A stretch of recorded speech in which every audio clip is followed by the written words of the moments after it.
గురవరాజు యొక్క తలను నరికి ఆ తలని ఏం చేశాడో తెలుసా?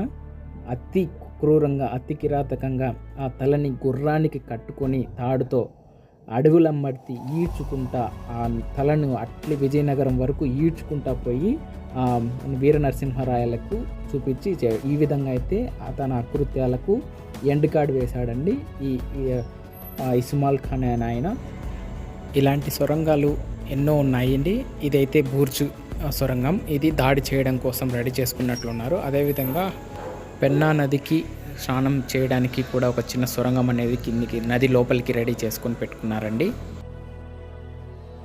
తరువాత కాలంలో ఈ కోటకి శ్రీకృష్ణదేవరాయలుని యొక్క అల్లుడు వరదరాజుడు ఆయన్ని ఈ కోటకు రాజును చేసి ఎన్నో మంచి కార్యక్రమాలు చేపట్టారు. ఈ విధంగా ఈ పెన్నా నది ఉన్నటువంటి ఈ సిద్ధవటం కోట ఎంతో ప్రాముఖ్యత